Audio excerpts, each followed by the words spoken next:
महिला उद्धमिता अभियान स्किमनि गोनांथार आपडेट लानानै फैदों। जाय बिथांमोना मुख्यमंत्री महिला उद्धमिता अभियान स्किमनि बेनिफिसारि। नोंथाङा रांखौ जानो हागौ नेगासिनो दं, माला मोनगोन? बेनिनो आं नोंथांमोननो मस्ट इम्परटेन्ट आपडेट लानानै फैदों रां सोनायनि बागै। नोंथांमोना थाबैनो बे मुख्यमंत्री महिला उद्धमिता अभियान स्किमनि बिजनेस मावनो सोनाय बे 10,000 रांखौ मोननो हासिगोन। आसामनि सीएमआ बिग आपडेट होदों।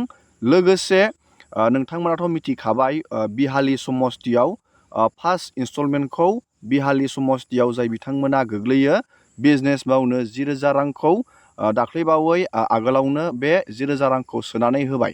नाथाय आसामनि प्रत्येक समस्ति वाइज बे 10,000 रांखौ होनायनि बाथ्रा बुंदों आसाम गभर्नमेन्टआ। नोंथाङा रांखौ माब्ला मोननो हागोन? आरो बेयाव मोनसे मस्ट इम्परटेन्ट आपडेटआनो जाहैबाय गोबाङानो रां सोबाबो रांखौ मोननाय नङा। मानि थाखाय रांखौ मोननाय नङा? रांखौ मोननो थाखाय नोंथाङा मा खालामनांगोन? बेनिबो जोङो इम्परटेन्ट आपडेटखौ नायगोन। आरो जाय बिथांमोना दासिमबो नुवाखै गावबा गावनि डिस्ट्रिक्ट वाइज समस्ति वाइज लिस्ट बहननायखौ नोंथांमोना बेखौ गावबा गावनि मबाइल फनजोंनो बोरै नोंथाङा नायगोन बेनि आपडेटखौबो नैबे भिडिअनि जोहै नायगोन। जुदि नोंथाङा इन्टारेस्टेड भिडिअखौ जोबजासे नायलांबाय थाबानो जाबाय। आरो बेफोरबायदिनो गोदान गोदान आपडेट डिटेल स्किम डिजिटेल खौरां मिथिबाय थानो थाखाय नोंथाङा चेनेलाव गोदानबा चेनेलखौ साबस्क्राइब खालामबानो जाबाय। दाख्लैबावै आं नोंथांमोननो खोथा हरखादोंमोन नैबे mmua.in नोंथाङा बेखौ सार्च खालामनानै नैबे पर्टेलाव फैनो हागोन। मुख्यमंत्री महिला उद्धमिता अभियान जाय बिथांमोना दासिमबो लिस्टखौ नुवाखै रिजेक्ट जानाय एप्रुभ जानाय नोंथाङा बेखौ बोरै चेक खालामनो? नैबे पर्टेलनि जोहै चेक खालामनो हागोन।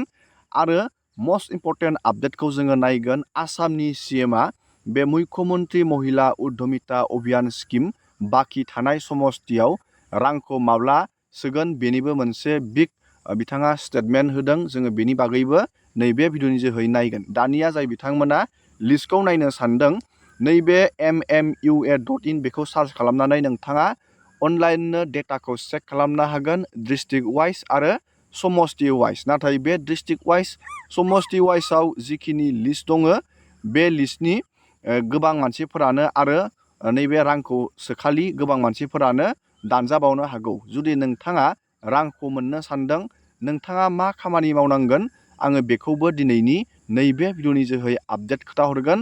अलरेडि नोंथाङा रां मोननायनि लामायाव। दानिया नोंथाङा बे लिस्टखौ चेक खालामनो थाखाय नैबे पर्टेलाव फैबानो जाबाय। लिंकखौ आङो भिडिअनि गाहायाव होनानै दोनखादों। नैबे थ्रि डटआव नोंथाङा क्लिक खालामनांगोन। आरो नैबेयाव मोनसे अपसन नुनो मोनदों एनालिटिक्स। बे एनालिटिक्सआव नोंथाङा क्लिक खालामनांगोन। एनालिटिक्सआव क्लिक खालामनानै नोंथाङा नैबेयाव डिस्ट्रिक्ट वाइज डेटाखौ नोंथाङा नायनानै लानो हागोन। नैबेयाव डिस्ट्रिक्ट वाइजनि डेटा फोसावनानै होदों बजालि, बाक्सा, बरपेटा, बिश्वनाथ बिदि आसामनि प्रत्येक मोनफ्रोमबो बेयाव डिस्ट्रिक्टनि डेटाया दङ। दानिया नोंथाङा नैबेयाव नुनो मोनदों बाक्सा जिल्लानि नैबे बाक्सा जिल्लायाव बेसेबां फर्मखौ होदोंमोन नैबेयाव नोंथांमोना नुनो मोनदों 97,526 बाक्सा जिल्लायाव बेखिनि मानसिया फर्म होदोंमोन। नैबेयाव फर्म एप्रुभ फर्मआ बाक्सा जिल्लायाव बेसेबां एप्रुभ जाखो नोंथाङा बेयाव नायना लानो हागोन। प्रत्येक नोंथाङा डिस्ट्रिक्टनि बेयाव डेटाखौ नायनो हागोन। नोंथाङा बबे डिस्ट्रिक्टआव गोलैयो बेनि डेटाखौ नोंथाङा नायनानै लानो हागोन। नैबेयाव फर्म बाक्सा डिस्ट्रिक्टआव फर्मआ एप्रुभ जाबाय। नैबेयाव 85,571 बेखिनि मानसिनिया एप्रुभ जादों। आरो नैबेयाव रिजेक्ट जादों 11,955 बेखिनि मानसिया रिजेक्ट जादों। नाथाय नैबे 85,571 बेखिनिया अलरेडि एप्रुभ जादों। नाथाय बे गासैबो रांखौ मोनजोबनाय नङा।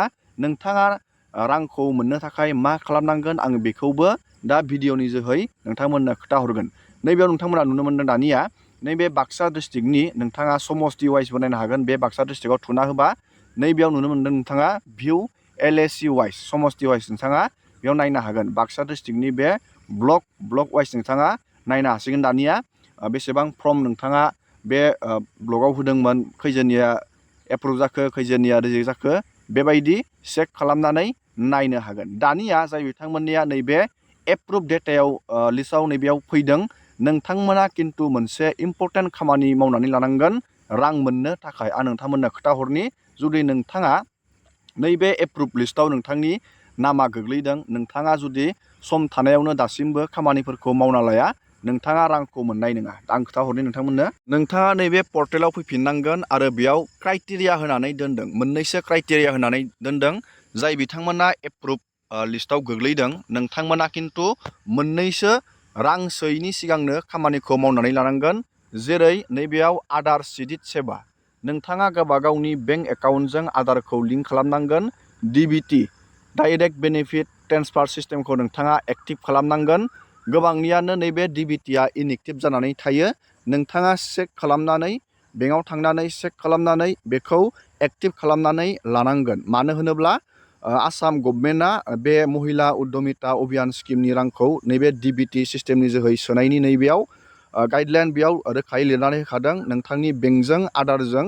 लिंक थानांगोन बेखौ नोंथाङा थाबैनो बानायना लाबानो जाबाय रां सोयैनि सिगांनो दानिया नोंथाङा नैबे मोनसे अपसन नुनो मोनदों नट बि ए डिफल्टार नोंथाङा लन लानाय आगोलाव जुदि नोंथाङा लन लानानै दोनदोंब्ला बबेबा बेंकफोराव नोंथांनि बे लना टाइमाव टाइम सुख'नाय रिपेमेन्ट जानांगोन जुदि नोंथांनि लना डिफल्टार जानानै दं नोंथाङा लानाय लनखौ जुदि नोंथाङा टाइमाव टाइम सुख'नो हायाखै नोंथांनि क्रेडिट स्क'रा डाउन जानानै दं अब्ला नोंथांमोना बे स्किमनि रांखौ मोननाय नङा नैबेयाव रोखायै लिरनानै होखादों नोंथाङा बेखौ नायबानो जाबाय थाबैनो जुदि नोंथाङा लनफोरखौ बबेबाफोर लानानै दोनदोंब्ला नोंथाङा सुख'बानो जाबाय टाइमाव टाइम बे नोंथांनि मोजांनि थाखाय मानो होनोब्ला नोंथाङा लनफोरखौ लानानै जुदि टाइमाव टाइम सुख'वाखैब्लाथाय नोंथांनि क्रेडिट स्क'रा डाउन जानायजों लोगोसे नोंथाङा इयुनाव लन मोननायनि चान्स थाया नोंथाङा दानिया रोखा जाबाय बे मोननै इम्परटेन्ट बेयाव गाइडलाइन होननानै दोनदों आरो लोगोसे नैबेयाव